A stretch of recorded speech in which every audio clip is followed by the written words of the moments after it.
ಇದರಲ್ಲಿ ಈಗಾಗಲೇ ನಮ್ಮ ಪೊಲೀಸರಿಗೆ 6ನೇ ತಾರೀಕು ಒಂದು ಮಾಹಿತಿ ಬರುತ್ತೆ. ಲಕ್ಕಪ್ಪ ಬಬ್ಲ್ಯಾಗಳನ್ನೋನು ರಕ್ತಸಿಕ್ತವಾಗಿ ಒಂದು ಗದ್ದೆಯಲ್ಲಿ ಬಿದ್ದಿದ್ದಾನೆ ಅಂತ ಹೇಳಿ ಜನರು ಮಾಹಿತಿ ಕೊಟ್ಟಿರ್ತಾರೆ. ತಕ್ಷಣ ಅಲ್ಲಿ ಹೋಗಿರ್ತಕ್ಕಂಥ ಪೊಲೀಸರು ಅಲ್ಲಿ ರಾಯಬಾಗ ತಾಲೂಕಿನ ಹಿಡ್ಕಲ್ ಗ್ರಾಮದಲ್ಲಿ ಆಸ್ತಿ ಹಂಚಿಕೆ ವಿಚಾರಕ್ಕೆ ಸಂಬಂಧಿಸಿದಂತೆ ವ್ಯಕ್ತಿ ಮೇಲೆ ಹಲ್ಲೆ ನಡೆಸಿ ಆತನ ಸಾವಿಗೆ ಕಾರಣರಾದ 3 ಆರೋಪಿಗಳನ್ನು ಬಂಧಿಸಲಾಗಿದೆ. ಹಿಡ್ಕಲ್ ಗ್ರಾಮದ ನಿವಾಸಿ ಲಕ್ಕಪ್ಪ ಬಬಲ್ಯಾಗೋಳ್ 36 ವರ್ಷ, ವೃತ್ತಿಯಲ್ಲಿ ಸೊಸೈಟಿಯೊಂದರಲ್ಲಿ ಮ್ಯಾನೇಜರ್ ಆಗಿ ಕೆಲಸ ಮಾಡ್ತಿದ್ದ. ಫೆಬ್ರವರಿ 6ರಂದು ಎಂದಿನಂತೆ ಕೆಲಸಕ್ಕೆ ಹೋಗಿ ವಾಪಸ್ ಬರುತ್ತಿದ್ದ ವೇಳೆ 4 ದುಷ್ಕರ್ಮಿಗಳು ಅಡ್ಡಗಟ್ಟಿ ನಿರ್ಜನ ಪ್ರದೇಶಕ್ಕೆ ಕರೆದುಕೊಂಡು ಹೋಗಿ ಹಲ್ಲೆ ಮಾಡಿದ್ದಾರೆ. ಗಂಭೀರವಾಗಿ ಗಾಯಗೊಳಿಸಿ ಪರಾರಿಯಾಗಲು ಯತ್ನಿಸಿದ್ರು. ಸ್ಥಳೀಯರು 3 ಆರೋಪಿಗಳನ್ನ ಕೂಡಿ ಹಾಕಿ ಪೊಲೀಸರಿಗೆ ಒಪ್ಪಿಸಿದ್ರು. ಲಕ್ಕಪ್ಪನನ್ನ ಹಾರುಗೇರಿ ಆಸ್ಪತ್ರೆಗೆ ದಾಖಲು ಮಾಡಲಾಗಿತ್ತು.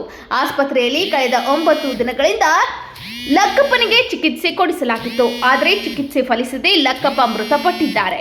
ಹೀಗಾಗಿ ಆರೋಪಿತರಾದ ಮಲಕಾರಿ ಹುಡೇದುಮನಿ, ಹಾಲಪ್ಪ ಬಬಲ್ಯಾಗೋಳ್, ವಿಠ್ಠಲ್ ಬಬಲ್ಯಾಗೋಳ್ ಎಂಬುವರು ಬಂಧಿಸಲಾಗಿದೆ.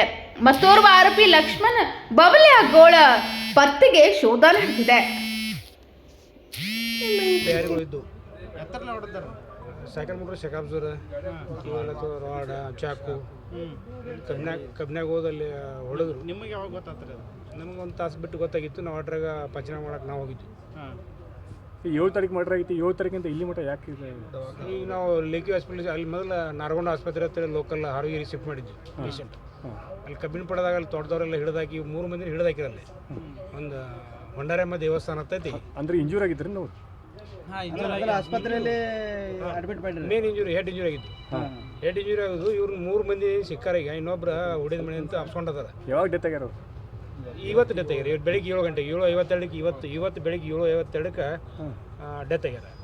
ಕಳೆದ ವಾರ 7ನೇ ತಾರೀಕು ಸೀಮಾ ಲಕ್ಕಪ್ಪ ಬಬ್ಲ್ಯಾಗೋಳ್ ಅಂತ ಮಹಿಳೆ ನನ್ನ ಗಂಡನನ್ನು ಇವರು 3 ಜನರ ಹೆಸರು ಹೇಳ್ಬಿಟ್ಟು ಮಲ್ಕಾರಿ, ವಿಠ್ಠಲ್ ಮತ್ತು ಹಾಲಪ್ಪ ಈ 3 ಜನ ಮಾರಣಾಂತಿಕವಾಗಿ ಹಲ್ಲೆ ಮಾಡಿದ್ದಾರೆ ಅಂತ ಒಂದು 7ನೇ ತಾರೀಕು ಕಂಪ್ಲೇಂಟ್ ಕೊಡ್ತಾರೆ. ಅದನ್ನು ನಮ್ಮ ಪೊಲೀಸರು ಆ ಒಂದು ಕಂಪ್ಲೇಂಟನ್ನು ರಿಜಿಸ್ಟರ್ ಮಾಡಿಕೊಂಡು ತನಿಖೆ ಶುರು ಮಾಡ್ತಾರೆ. ಇದರಲ್ಲಿ ಈಗಾಗಲೇ ನಮ್ಮ ಪೊಲೀಸರಿಗೆ 6ನೇ ತಾರೀಕು ಒಂದು ಮಾಹಿತಿ ಬರುತ್ತೆ. ಲಕ್ಕಪ್ಪ ಬಬ್ಲ್ಯಾಗಳನ್ನೋನು ರಕ್ತಸಿಕ್ತವಾಗಿ ಒಂದು ಗದ್ದೆಯಲ್ಲಿ ಬಿದ್ದಿದ್ದಾನೆ ಅಂತ ಹೇಳಿ ಜನರು ಮಾಹಿತಿ ಕೊಟ್ಟಿರ್ತಾರೆ.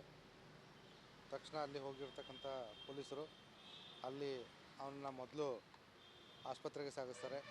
ಅಲ್ಲಿಂದ ಹೆಚ್ಚಿನ ಚಿಕಿತ್ಸೆಗೆ ಅವನ್ನ ಬೆಳಗಾವಿ ನಗರದ ಲೇಕ್ವ್ಯೂ ಆಸ್ಪತ್ರೆಗೆ ಸಾಗಿಸಲಾಗುತ್ತೆ.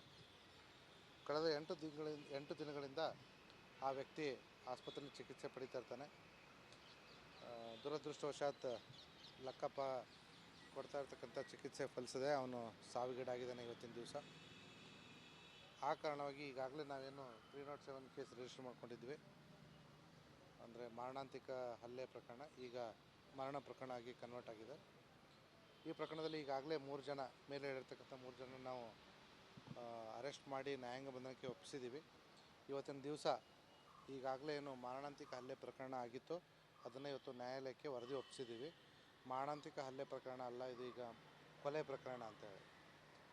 ಈ ವಿಚಾರವಾಗಿ ನಮ್ಮ ಇಲ್ಲಿವರೆಗಿನ ತನಿಖೆಯಲ್ಲಿ ಕಂಡುಬಂದಂಥ ಅಂಶ ಏನಪ್ಪ ಅಂದರೆ, ಲಕ್ಕಪ್ಪನ ತಂದೆ ರಾಮಪ್ಪನಿಗೆ 4 ಜನ ಅಣ್ಣ ತಮ್ಮದಿದ್ರು.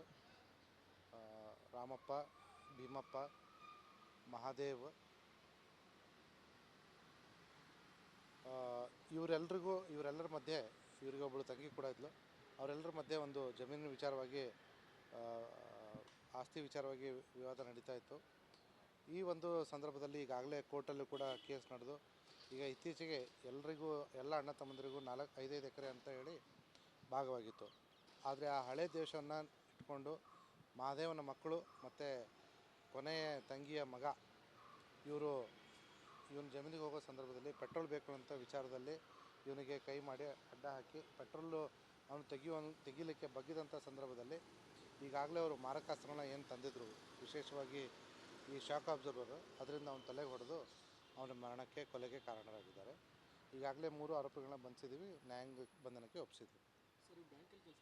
ಹೌದು, ಬ್ಯಾಂಕಲ್ಲಿ ಕೆಲಸ ಮಾಡ್ತಿದ್ದ ಅವನು. ಸಂಜೆ ಹಿಡ್ಕಲಿಂದ ಕಣದಾಳ ವ್ಯಾಪ್ತಿಯಲ್ಲಿರ್ತಕ್ಕಂಥ ತನ್ನ ಜಮೀನಿಗೆ ಹೋಗ್ತಾ ಇದ್ದ. ಇನ್ನೊಬ್ಬ ಆರೋಪಿದು ಪಾತ್ರ ನಾವು ಪರಿಶೀಲನೆ ಮಾಡ್ತಾ ಇದ್ದೀವಿ. ಅವನನ್ನು ನಮ್ಮ ವಶಕ್ಕೆ ಪಡೆದುಕೊಂಡು ಮುಂದಿನ ವಿಚಾರಣೆ ನಡೆಸ್ತೀವಿ. ಹೌದು, ಸ್ಥಳೀಯರಿಗೆ ಹೆಲ್ಪ್ ಮಾಡಿದ್ದು ಈ ಆರೋಪಿಗಳನ್ನ ಬಂಧಿಸಲಿಕ್ಕೆ. ಯಾವಾಗ ಇವನ ಮೇಲೆ ಹಲ್ಲೆ ಆಯಿತು ಅವನು ತಕ್ಷಣ ಗದ್ದೆ ಹತ್ರ ಹೋಗಿ ಕಿರ್ಚಾಡ್ಕೊಂಡ. ಆವಾಗ ಅವರು ಸ್ಥಳೀಯರು ಅಕ್ಕಪಕ್ಕ ಗದ್ದೆಯವರು ಅವ್ರನ್ನ ಹಿಡಿದು ನಮ್ಮ ಪೊಲೀಸ್ ವಶಕ್ಕೆ ಒಪ್ಪಿಸಿದ್ರು. ಹೆಚ್ಚಿನ ಸುದ್ದಿಗಳಿಗಾಗಿ ನೋಡ್ತಾ ಇರಿ ಕನ್ನಡ 9 ನ್ಯೂಸ್.